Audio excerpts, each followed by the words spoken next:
Good morning, everyone. Welcome to a new week. Just one moment, please.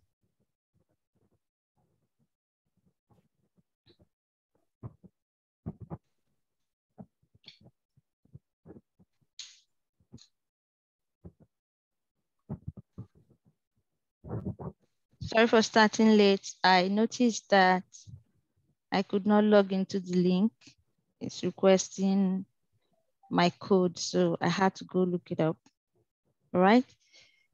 So quickly begin today's class.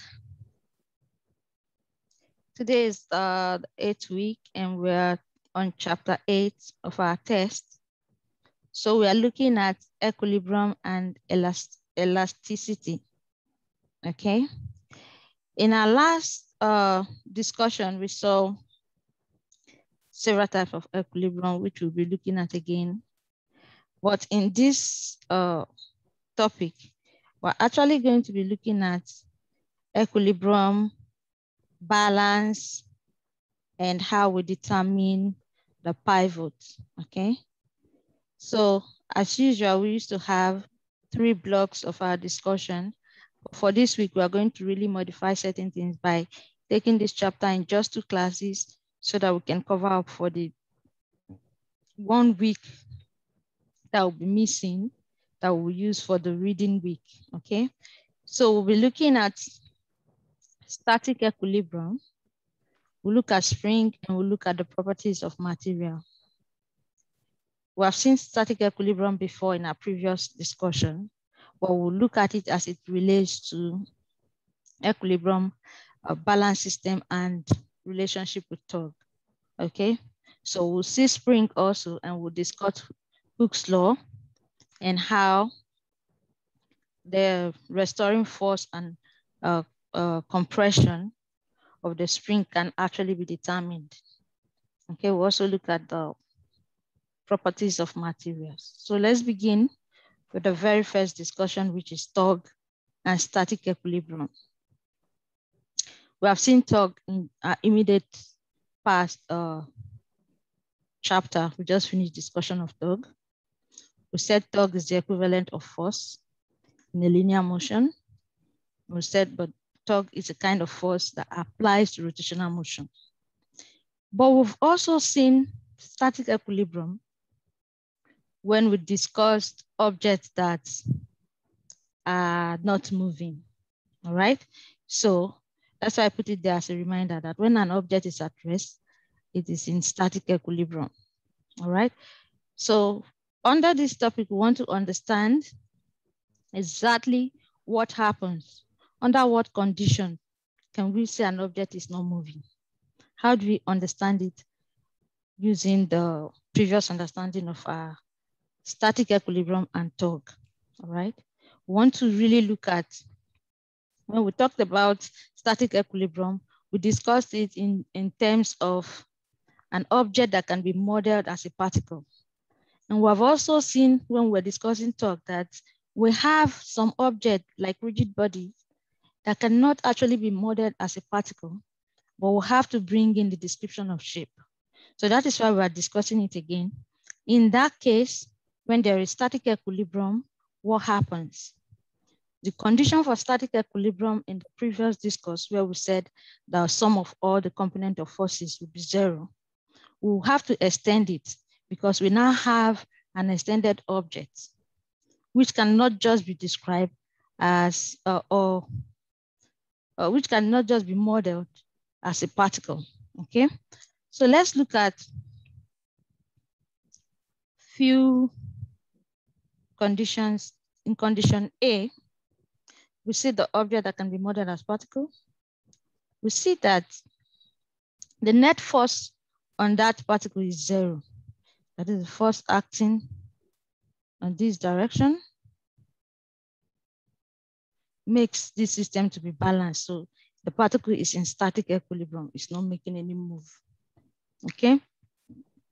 So we look at B, another object again, which actually can experience a torque or can be made to rotate. But we also see the forces acting on it in the two opposite direction, making this object to be static. Okay, so it's not moving, it's in static equilibrium. But let's look at a unique scenario in C. We see that the net force, actually in the description of static equilibrium, as we've seen earlier, the condition is that the net force will be 0. But we are saying that that applies to a situation that can be modeled as a particle. Now we see a new situation or extended case of an object that actually the net force will be 0, but the object can be made to rotate. That means there's a tug. So for extended objects to be in static equilibrium, we have to extend the condition as specified in this box. So the net component forces have to be equal to 0, and also the tug has to be equal to 0. And that's what we mean by there must be no net force and there must be no net tug. So this is now a new condition for static equilibrium when we have extended objects. That is, we have objects that cannot be modeled as a particle, okay? So, and that's why we have the topic of the discussion as tug and static equilibrium.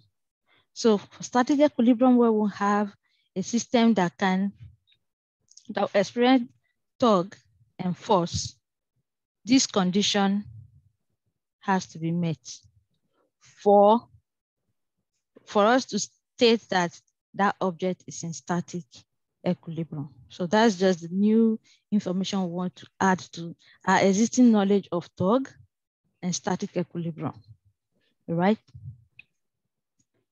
So from this knowledge, we see that when we make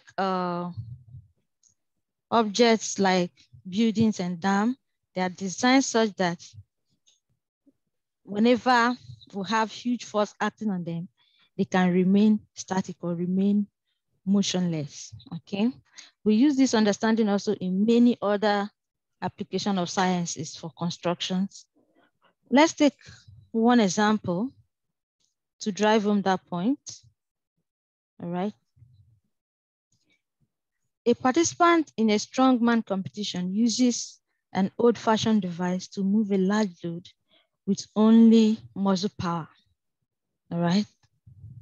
A 1 ton, which is equivalent to 910 kilograms, a 1 ton bucket of rock is suspended from the study, and the lightweight beam at the distance of 0.8 meters from the pivot. The man lifts the beam at its end, that is a distance of 3.6 meters from the pivot, and holds it steady. The question is, how much force must the man apply? What is the force on the beam from the pivot? Now we see that this kind of question has the pivot information, and then they also give us the weight. They give us several distances. So we see that this description is an extended object, or object that we'll call a rigid body system, all right? So we have to, for us to know the forces applied, the system, it was emphasized that the man holds it steady, so the system is not in motion. So the system is in static equilibrium. So for us to understand the force system in it, it must obey the law we just stated. The net force of the component forces will be 0, and the torque also will be 0. So we want to use those two information to find how much force the man applied, okay? And also to determine the force on the beam. So first we made a virtual representation of the discussion. Then we present the diagram. We see the man with the force M lifting its end and holding it steady, we see the weight, which is the suspended light beam at distance of 0.8 meters here. And then the man is the distance from here to this point, which is 3.6. And the weight is acting downward. Then the force on the pivot acting upward. Okay, we're asked to find the force for the man that the man will apply and the force on the beam of the from the pivot. So we have the information. We can see that the force of the man is actually taking this in the clockwise direction. Why? We have the force of the weight or beam, the rock in the basket, taking the counterclockwise direction. So to solve this, using the conditions that I stated earlier, we identify the forces. We have identified the several forces in the system to be the force of the man, the force on the beam, and the force on the pivot, okay? So the force for the beam, which is the weight, is equal to mg. They gave us the mass, 1 ton, which is 910 of rock, times g to give us FB to be 8,900 Newton. So bringing in the condition for static equilibrium for extended objects, this must be 0, torque must be 0, force must be 0. So we see that from the diagram here, the direction of forces is only in the y component plane. So we'll have the force for the man plus that of the beam and on the pivot to be equal to 0. That is, the total force acting in this direction must be equal to the total force acting in this direction for this system to be in static equilibrium, okay? So that is what we have here, to be equal to 0. So we also have the second condition, which is the torque. We know the formula for torque, remember. When we're not looking at the torque in terms of moment arm, it has to be the distance and the force perpendicular to the system or point of action. So we'll have the magnitude of the forces there, okay? So describing that the force on FB in terms of torque will have no torque because it's exactly on the pivot. And we'll understand this principle when we look at balance and stability, all right? So we'll only have torque that will act here on the FM and FB. So the distance for, that is the force R, is the distance of the dB, the distance for the force on the beam, and then dm, the distance of the force of the man, okay? So we'll have the torque R times the magnitude of force, all summing to be 0 for the system. For the man, for the beam, subtract that of the man. Remember, we use the signs for the torque. The one for the man is going in the clockwise direction, so it's negative, and the other one on the weight is acting in the counterclockwise direction, so it's positive. All right, so from this information, we see that if we look at the first condition, we have two unknown there. We don't know the force of the man, and we don't know the force, the one that they asked us to look for, which is the force on the pivot. But we only know this one from the weight, okay? So we look at this second condition, we can see that from this condition, we can actually look for every other parameters, which is only one unknown, which is Fm.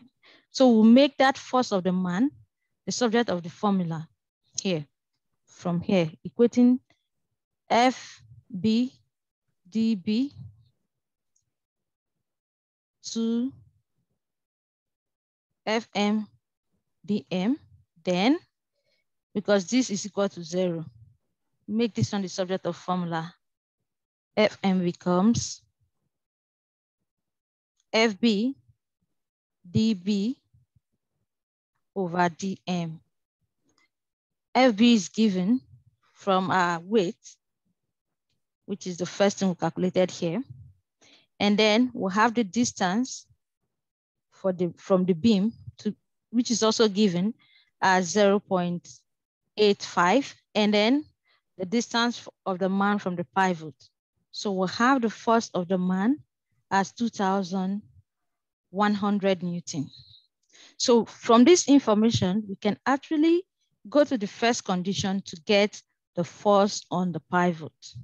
So if we have from the first condition Fm plus Fp, you know what Fm is for the man and for the pivot, minus that of the beam to be equal to 0. We can actually move this to this side. So we'll have Fm plus Fp equal to Fb.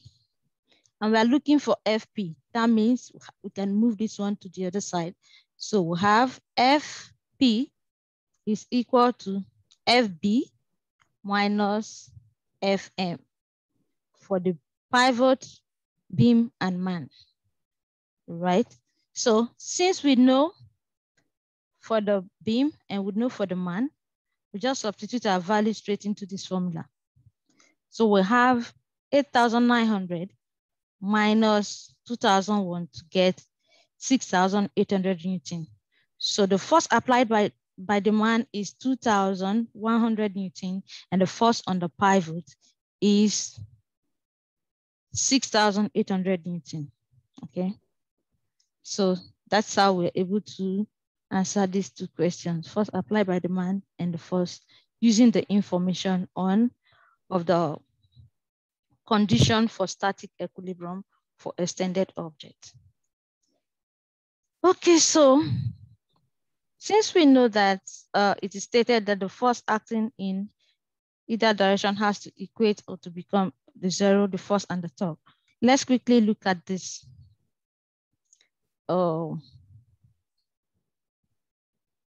information we have. I'd like you to see the question. It said, which of these objects is in static equilibrium? Is it A, B, C, or D? I'd like you to put your answer in the pool.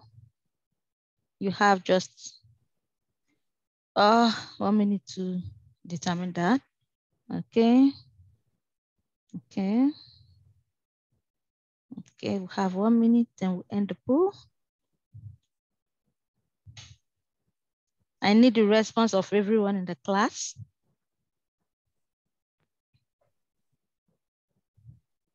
Five persons remaining. We are 25 in the class. So we are now 21. 4 persons has not responded. So we have only active 21. Okay, 1 person has now responded. 3 more persons. Once we end the pool, it means the result has been harvested. You cannot add any other thing. All right. I want to encourage us that every time we launch a pool or a class activity, we should respond because we have the statistics to harvest from it to show your active participation in class. And you know, there's always little score. It might be small. You can see it as negligible. If you don't want it, there's score for participation, okay? So it has nothing to do with right or wrong answer. You have your reason for your choice of answers, okay? All right, so thank you. So we see that for the object to be in static equilibrium, it has to obey those two conditions where it must not rotate.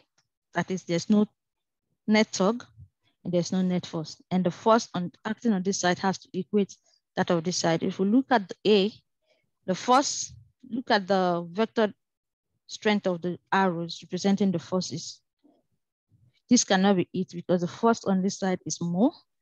We look at this one, the same thing, the force on this side is more than this side. We look at the C, it appears like the force on this side, yes, is equal to the force on this side. True. But we see that there will be a tug, right? Because this is not the balanced position. So that is why, because the force, it obeyed the force, net force is equal to 0, but did not obey that of tug, okay? But when we look at the D, both the forces and the tug will keep this system stable. So that is how our choice became D. So that leads us to what we want to discuss next. When we have a system that does not have a specified pivot, like the example we've seen, we saw that the pivot is already, we have a rotational axis stated. What do? It means we have to choose a pivot, okay? So it means you have to choose or determine the point of your rotational axis for that system to be in static equilibrium. And to do that, we have certain things that guide us to make it easier. Actually, you can pick any point on that system to be your pivot, as long as you're able to establish the required rules for that object to be in static equilibrium. That is, the net force about that pivot should be 0, and the net tug also should be 0. So let's take an example of the hammer resting on the peg A and B. The center of gravity, which is always at the center of the weight of that system, is this one. We see the arrow of the center of gravity balancing the sum of these arrows. So the force acting on this direction balances the force on this direction, okay? So we can choose point A to be our pivot. We can choose point B to be our pivot, but we should always be able to establish that the clockwise tug balances with the anti-clockwise tug on any point we choose, okay? But what really guides our choice of point is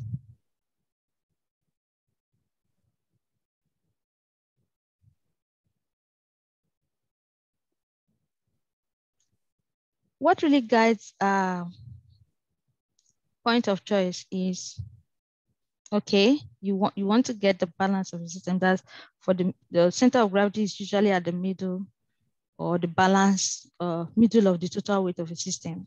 Okay, it does not have to be exact middle, because on this hammer we can see the weight on this side is far more than the weight on this side. So the center has to come to the center of the weight, right?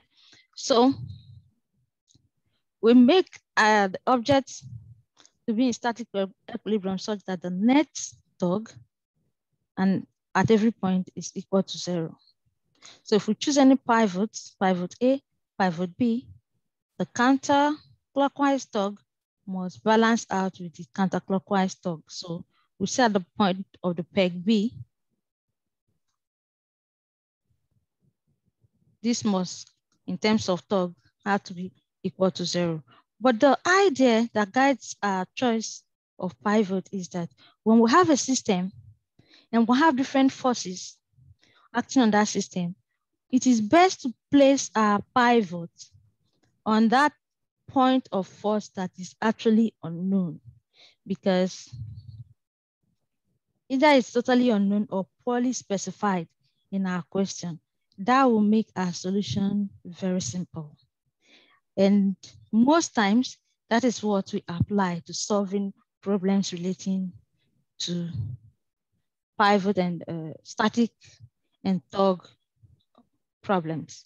So let's see this quick example to buttress the point of choosing the pivot using this idea of putting your pivots at the unknown or poorly specified point or position. So we see this woman that is climbing the wall or a rock. Okay, we want to choose the pivot for the woman propelling down a rock. We see the force, tension, the weight, and the friction force. These three forces are acting on this woman. The force of the weight is at the center of the woman's center of gravity, the center of the total weight. We also see the tension force, which is always specified that it's in the direction of the rope. But we can see that the friction force, yes, it exists, but we can't really say so much about it. Friction force opposes the air. We know the idea to use the idea that we know before to determine the direction. But you see, it is poorly specified because the details of that has to depend on so many others. So it is best to put a pivot on that point such that the torque at that point will be what? Equal to 0. So the net torque here will be equal to 0. So there is no torque. And you see that, you notice that when we did the first example, when we're bringing out the torque equation, the torque at the point of the beam, the pivot of the beam was 0. Because it cannot cause itself at that point to rotate. So we choose the torque, we choose our pivot to be this position. So the torque F about this point to be 0. So this makes it easy for us to solve the problem. Our focus on torque will now be on W and on T. So, and I encourage us to check this example A2 of our test.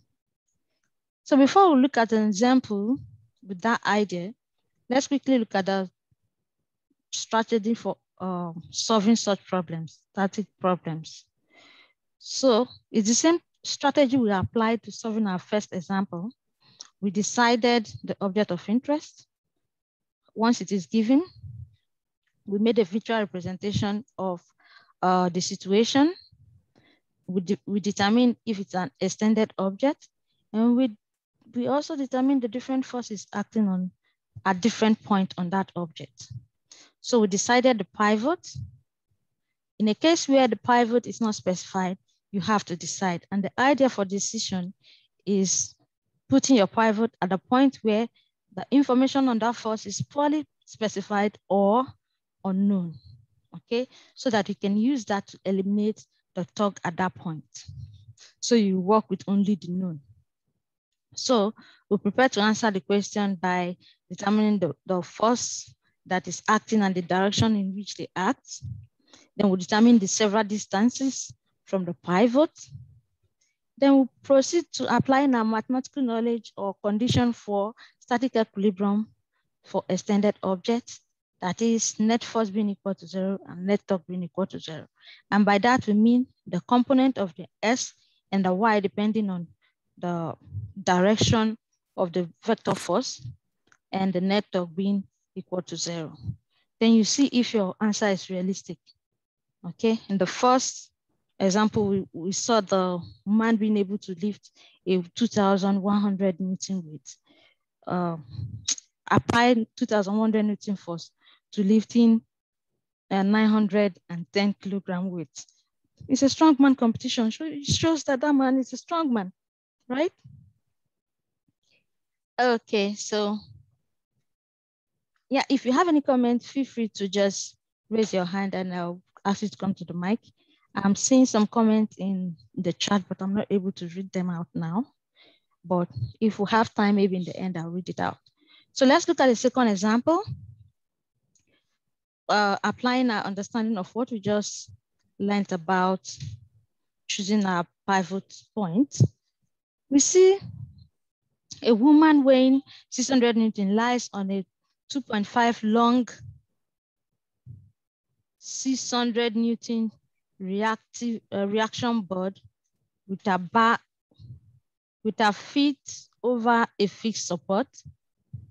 Now the scale on the right reads, the scale on the right for the woman, don't look at the picture yet, just read the statement before we come to the virtual representation, okay?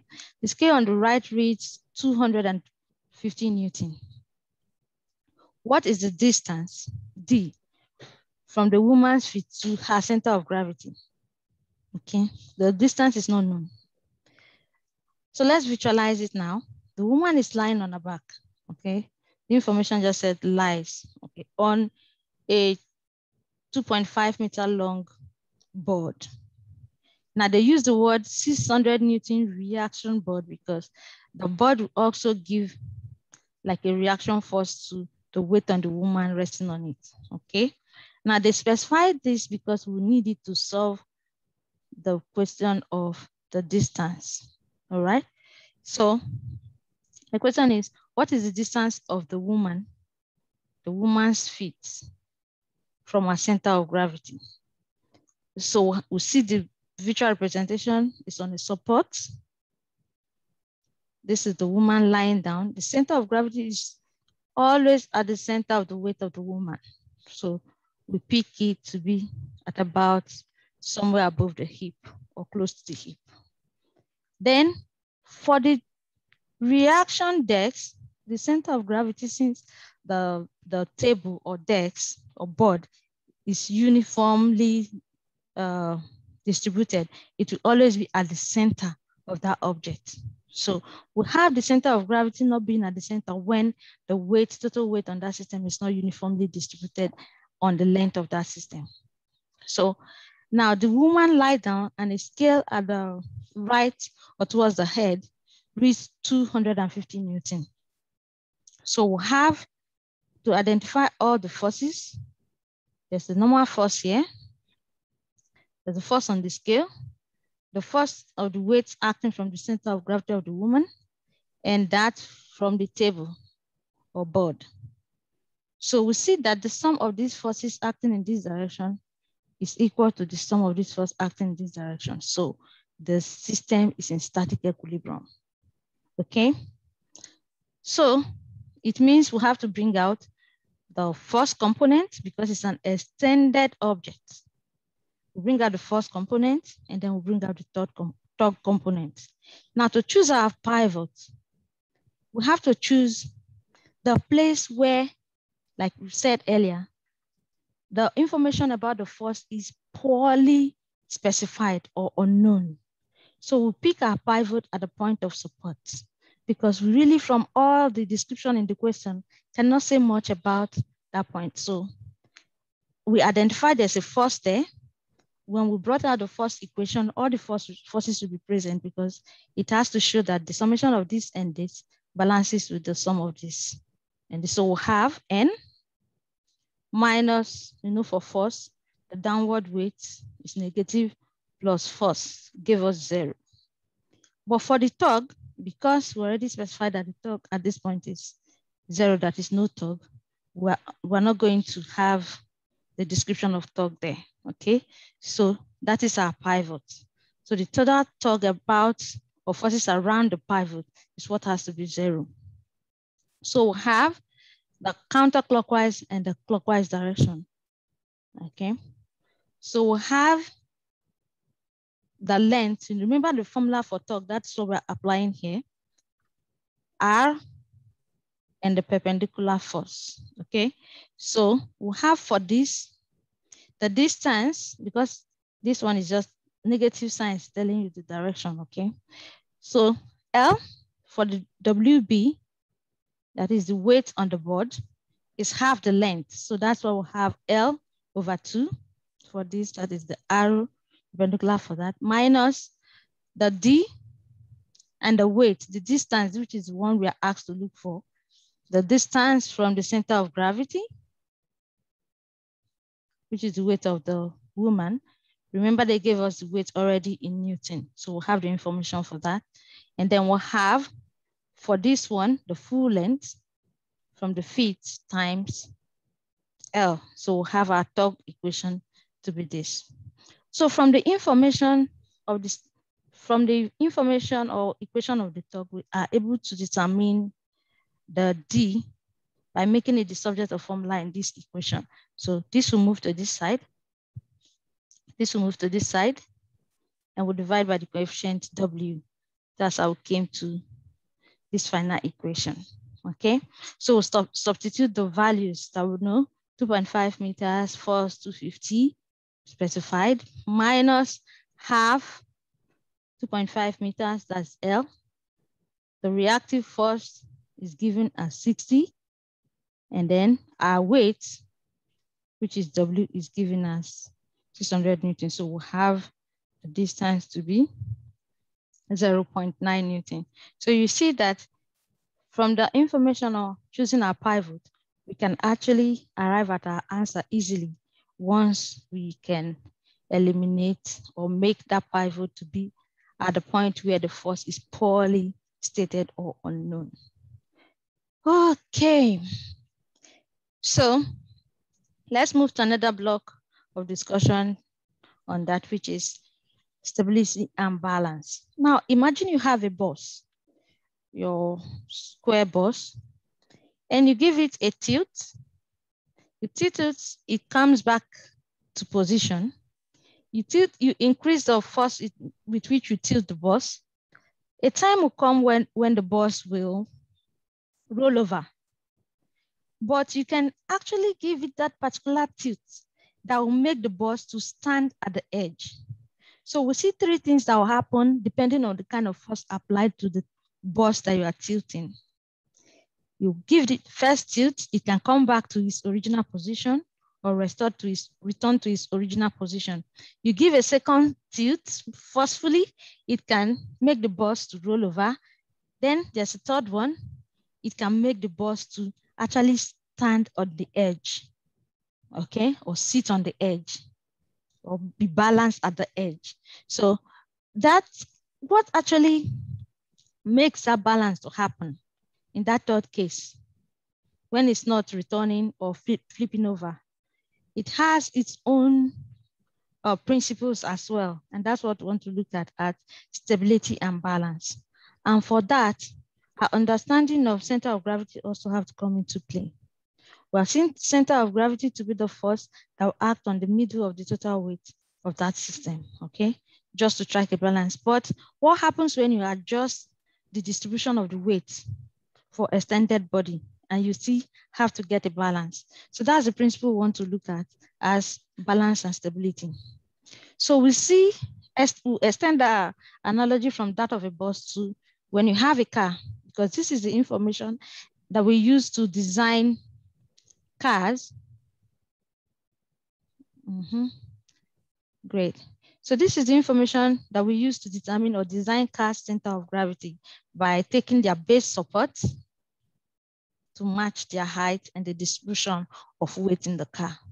That's the position where we fix the boot and the seats.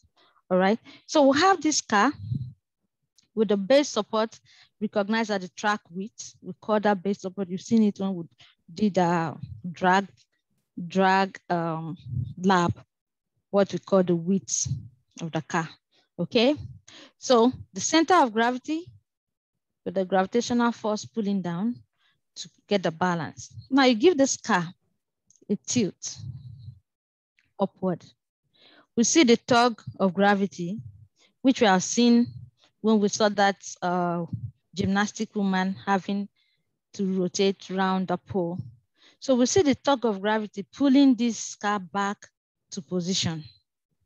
So as long as the center of gravity is over the support of the base, the car comes back to its pivot position, which is this, returns to its original position, regain its balance. But what happens when you give this same car a tilt such that the center of gravity is directly on the pivot point? We will see that the car kind of rests in that position, just like we saw in the case of the bus that we're using to visualize balance. It will stand at this edge, okay? So we notice something about this, which is the state of our balance. We have that the center of gravity is directly on the pivot, that is one. And then we can make a right angle triangle here such that the base support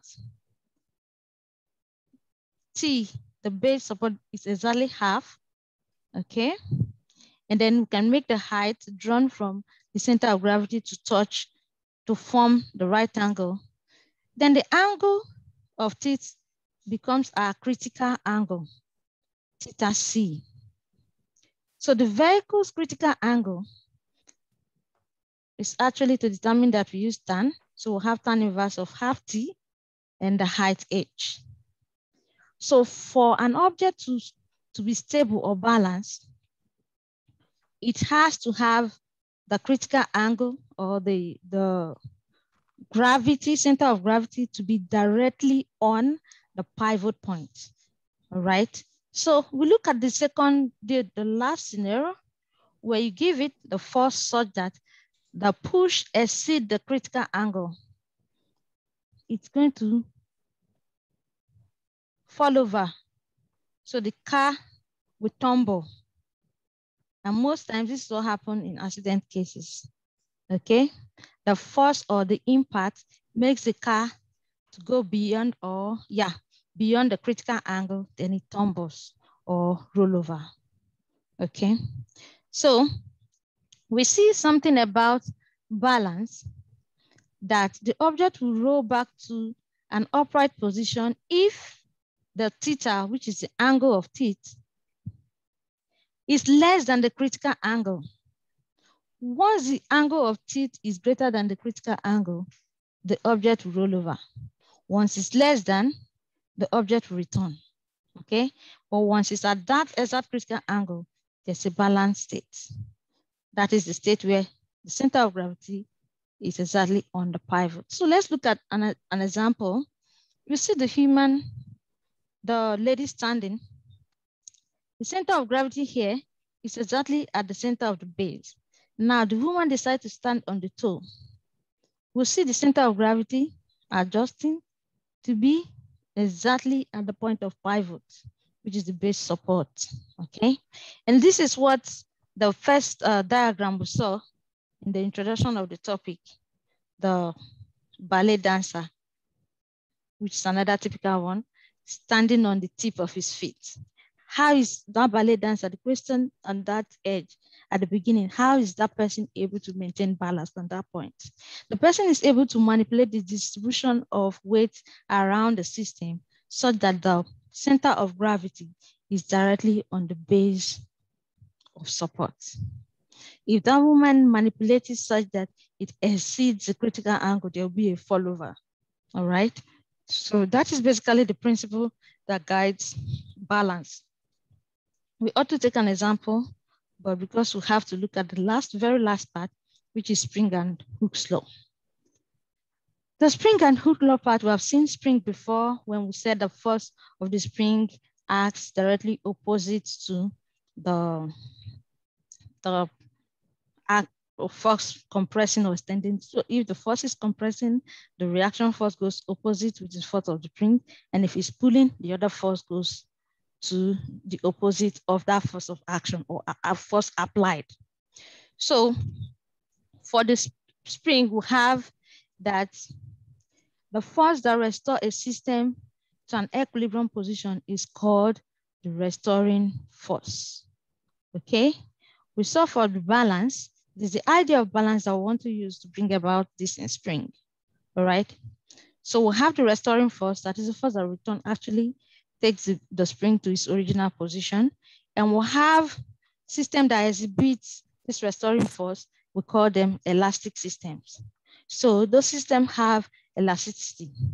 Remember the topic is elasticity and equilibrium, okay? So we just want to talk about the elasticity part. We have also dwelt so much about equilibrium building on the previous understanding. So we have springs showing elasticity. But the interesting thing that we want to look at is that we have other rigid bodies that can actually show elasticity, like the beam on that bridge. Whenever a car rolls over the bridge, the beam tends to expand, and when the car passes, it goes back to its position is restored. And the same thing happened to your leg bones. When you walk, you see the leg bone getting compression and expansion, which is the elasticity and returning forces coming into play. So we have a condition where the spring force is going to be proportional to the displacement. And that is what brings us to what we want to look at Hooke's law. But for just looking at the spring force being proportional to displacement, we'll have a kind of direct proportionality relationship such that when we bring in the constant of proportionality from the slope, which is our K, we'll have the spring force proportional to the displacement, which is changing the size either by compression or expansion. Bring in your constant of proportionality, which is the slope, you will have this expression. And this is what we call the spring constant. It is this relationship that will actually define as the Hooke's law. So let's see a picture representation of what the Hooke's law is. We have established that the relationship between the compression and restoration force of a spring and the displacement. Compression restoration is what we can simply say the force on the spring, and the displacement is called the Hooke's law. All right, and we represent it in this way. The negative sign just tells you the direction, so it can be positively expressed or negative. All right, so we have the original length of the spring. There's a force compressing the spring. So you see the spring force is always opposite to that force applied. So when you pull the force, extend the spring, you see the change in X. This is your change in X. This force is now opposite to the one applied. So this force can be positive, it can be negative. All right, so that determines our equation. So let's look at how K came to be. If you have the several force of the spring change, you can notice that the slope is a direct proportional relationship slope. So as the force is changing, the distance of expansion or compression also changes alongside. All right, such that the slope will become the constant of the spring. So we'll have the magnitude of the spring force being proportional to the displacement in the end. We use the word magnitude. So you see that we didn't have to emphasize the signs there, okay? We emphasize the sign when we just want to specify the direction of force. Okay, this is the final expression of that. So I encourage you to look at this example. In our test, I think it's example, it's 8.7 or so, I'm not sure, okay? Wait, so I just want to clarify, the K is the spring constant? Yes. Okay, thank you. K is the spring constant. The negative sign is not on K, okay? It's not on K at all. The negative sign says the restoring force and the displacement are opposite. That's just what it's specifying. Okay, so it's not as if it's on K. All right, let me see if I can quickly read the comment in the chat. Yep, I see your comment, Kate. And Lily, are you in the class? Yeah. Okay, I'll reply your mail after the class, okay? And Osia, Michaela, are you in the class?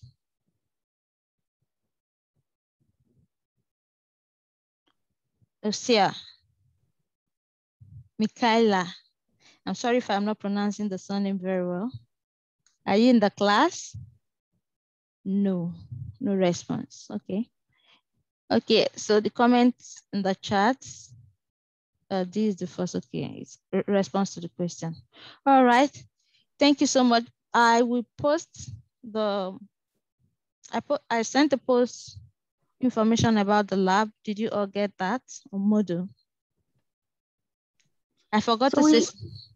So we don't have to do like the full lab report then. It's just No. like kind of the last page of questions. Just give the purpose of the lab. Remember, in the lab, I told you the purpose is not specified. We want you to be able to give a purpose to what you did. So you specify the purpose and then just give the results and answer the questions. That's enough. So you have time to prepare for your test. Mid-term test 2 will come on November 17th after the reading break. Or would we prefer it before the reading break?